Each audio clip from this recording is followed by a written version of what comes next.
Welcome, everybody. We're going to talk about Parshas Pinchas, or actually the incident of Pinchas and what he's famous for. Pinchas and one of the things he's famous for, the incident of Pinchas doing the shish kebab thing with Zimri and Kozbi. So just to bring everybody up to speed, at the very end of last week's parsha, Zimri, who is a leader of the tribe of Shimon, takes Kozbi, who is a willing participant from the daughters of Midian, and they have apparently they have relations right in front of everybody, right in front of the Ohel Moed, which is a flagrant, needless to say, brazen and uninhibited action. Moshe doesn't know what to do. He hesitates. So Pinchas takes a spear and drives it through them.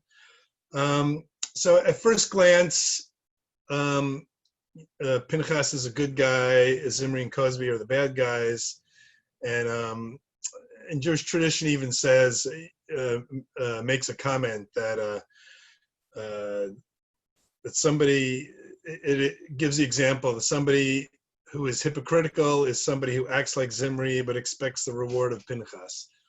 So the Gemara is pretty clear. That wasn't it was a bad thing that happened. And our parsha opens, so that's how the end of last week's parsha is, and the beginning of this week's parsha is Pinchas gets a reward, this Brit Shalom, this covenant of peace. So it's a little, when we think it's a little bit, I don't know, maybe disconcerting a little bit that the man who just killed somebody gets a covenant of peace. There's, I forgot the word I'm looking for, and it's a little bit of a weird juxtaposition, and you know, taking things into your own hands and doing violence always runs the risk of begetting more violence. How might have people afterwards reacted? We're generally against vigilantism, however you say that word. On the other hand, we're all in agreement that Pinchas acted correctly. He stopped the plague that was happening because of what was happening. On the other hand, Rashi does record some critical voices citing a tradition that some people were not so enamored about what Pinchas did. Now, a very important, it's almost a bit of a tangent, but a very important point is, or something to note, is that in the Torah, Brit Shalom, the covenant of peace, the Vav in the Shalom is broken. I've read of a number of first-time rabbis who didn't realize that, and they're congregational rabbis, and it's their first year, and they read it, and they think there's a mistake in the Torah. It's actually in the Torah that the Vav is broken, and there is actually, you can do a whole shiur on all the meanings of this broken Vav, but clearly it indicates there's something incomplete, possibly, about this peace that Pinchas gets, or maybe the peace that he feels, or maybe the covenant that Hashem is giving him is a little bit incomplete. There's something interesting about the Vav that tells us more about what's there's something deeper here. But I'm going to go in a different direction and say, yes, there is something deeper here in a Kabbalistic mystical tradition that blew me away the first time I read about it. It views the actions of Pinchas and Zimri and Kozbi not as an isolated incident, but and not just as individuals that were, impetuous about sex and then zealot about killing them, but rather as part of a much larger story.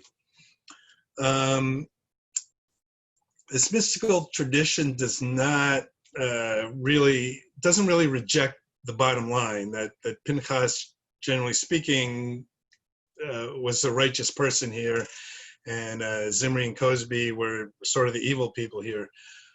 But on the other hand, it does turn the entire picture on its head, and turning our clear black and white good versus evil understanding of the story into a much more complex image of Zimri and his behavior and what's going on.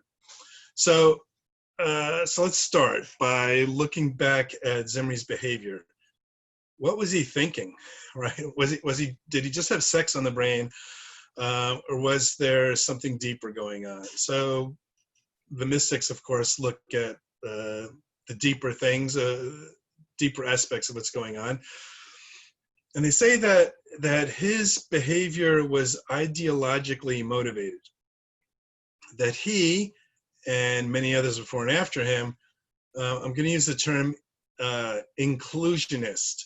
They were adherents of a philosophy that all spirituality and religious practice are equally valid and should be embraced by Judaism. Judaism should make room for all of them, as opposed to what Zimri saw as an extreme exclusionary attitude of the Jewish tradition.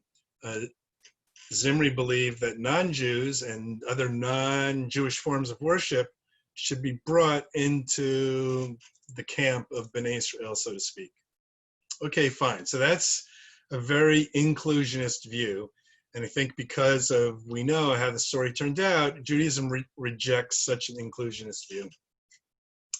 The same question comes up in a different angle a number of generations earlier.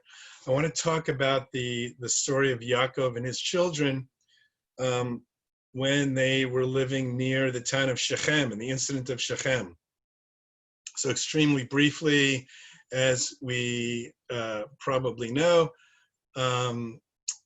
actually I'll just read the words of the Pesukim here I have over there. Let's see. It says, Dinah, the daughter of Leah, went out to see the daughters of the land, and Shechem, the son of Hamor, the prince of the land, saw her, and he took her, and he lay with her, and he abused her. That's beginning of chapter 34 of Parshas. Shechem ends up falling in love with Dinah and wants to take her as his wife. So Dinah's brothers, right, the sons of Yaakov, told Shechem and his father, you can only get married if you convert. So everybody has to have a bris. So if your whole family has a bris, we would consider this. So Shechem and his family, Shechem's deeply in love and says, yeah, we got to do this. And they talk the entire city of Shechem for everybody to get a bris. And then on the third day after the bris, I've been told, I can't remember, but I've been told that's the day of the most pain is the third day. Two of Dinah's brothers, Shimon and Levi, come in and they kill everybody in the town.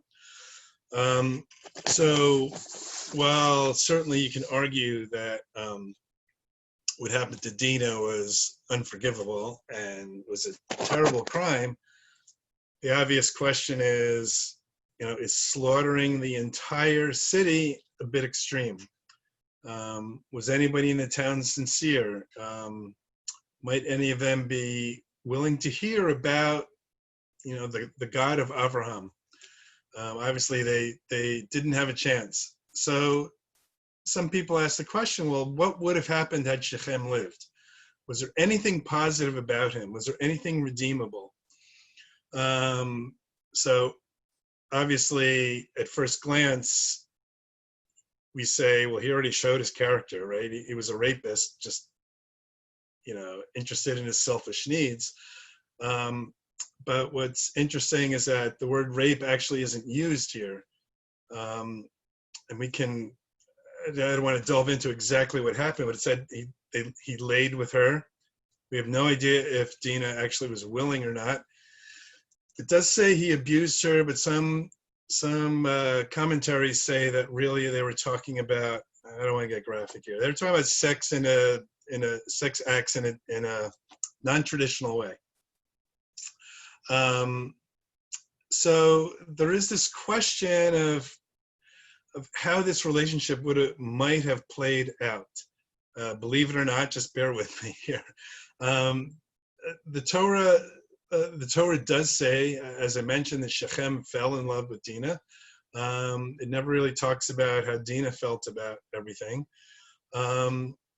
So really the question is, was the exclusionary position taken by Shimon and Levi the right choice? And their action, and were their actions extreme or appropriate or not?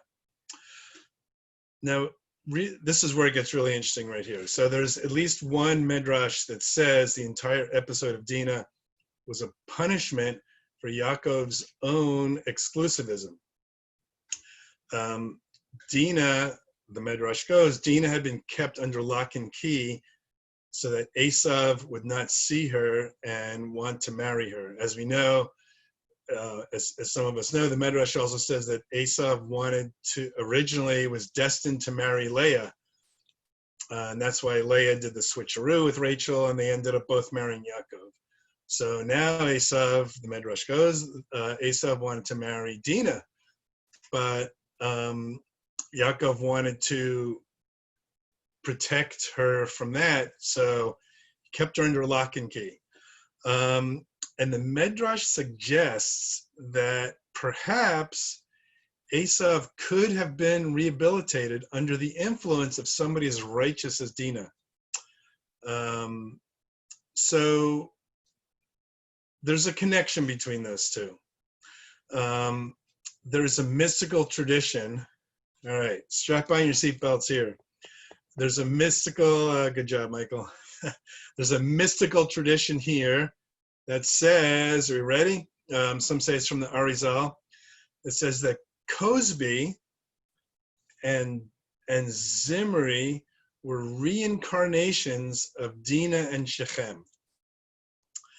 The idea is that the attempted union between Zimri and Kozbi, which led to all the things that happened at the end of last week's parsha and the beginning of this week's parsha, was actually the second attempt. Was the second attempt at a union, or rather an attempt to heal the rupture that had happened a few generations earlier. In other words, this overly inclusive attitude that we were just discussing of Zimri and Kozbi was in fact a reaction to the overly exclusive attitude displayed by the brothers of Dinah and Dinah's father's Yaakov. In other words, they overcompensated. And the mystics point to a clear connection. One of the, besides just the plot similarities or plot reversals, one of the connections is that the Midrash tells us that Shechem, that Shimon and Levi killed 24,000 people in Shechem.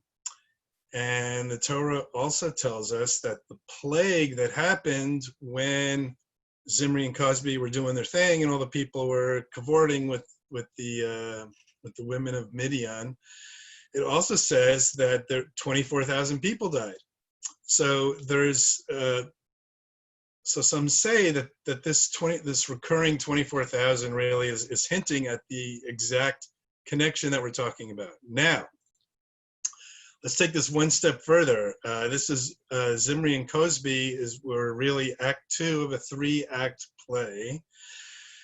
And we know, some of us may be able to think off the top of our heads, another instance where 24,000 Jews died, and that is the number of students of Rabbi Akiva.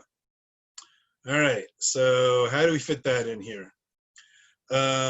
We might say, if we read about why the students died, it said that the students, it actually says 12,000 pairs. They had 12,000 chavrusas, and that each was unwilling to accept the other person's opinion.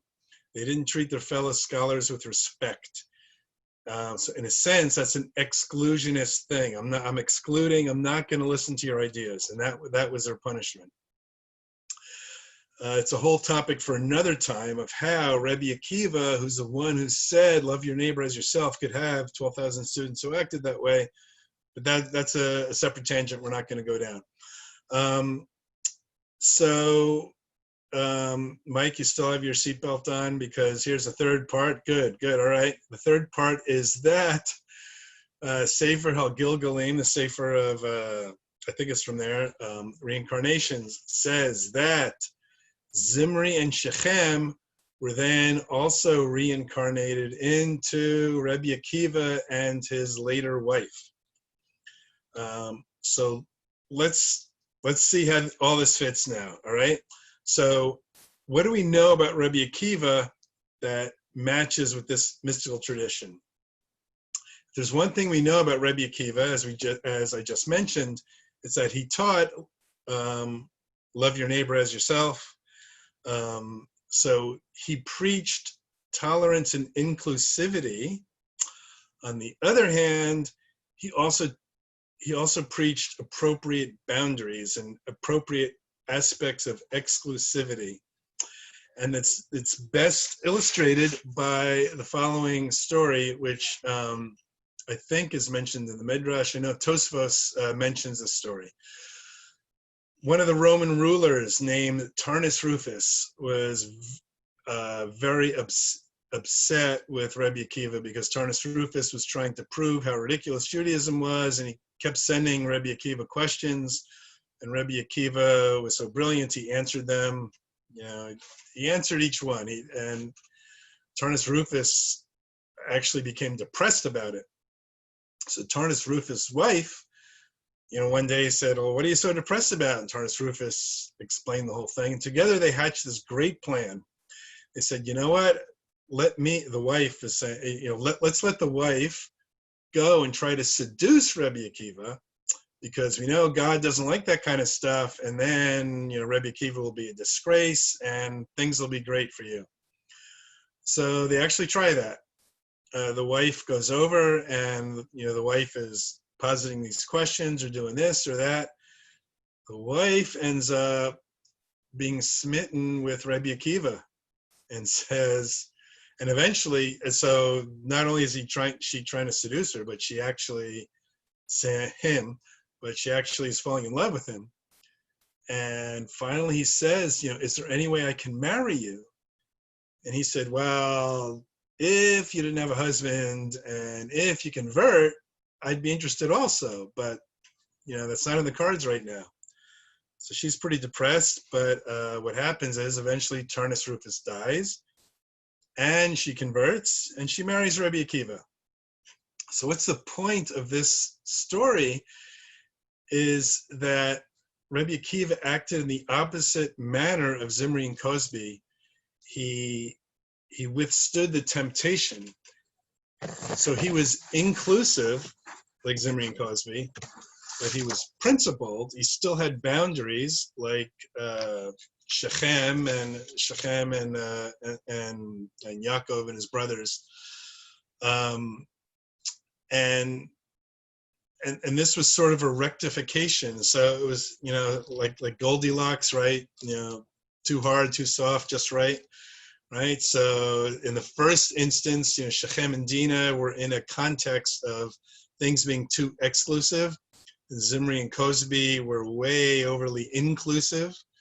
And then Rabbi Akiva and this wife, which was either his second or third wife, got it just right. Rabbi Akiva was open to the idea, but with boundaries, with appropriate boundaries. And the lesson, obviously, so for Zimri and truly felt that Kozbi, that they were meant to be with each other, if it was not about sex, it was about a relationship, then they could have chosen to be married in a proper way, starting with, she needed to convert. But Zimri's philosophical inclusivity had no standards. There were no boundaries, and that's what led to his downfall and to his death at the hands of Pinchas.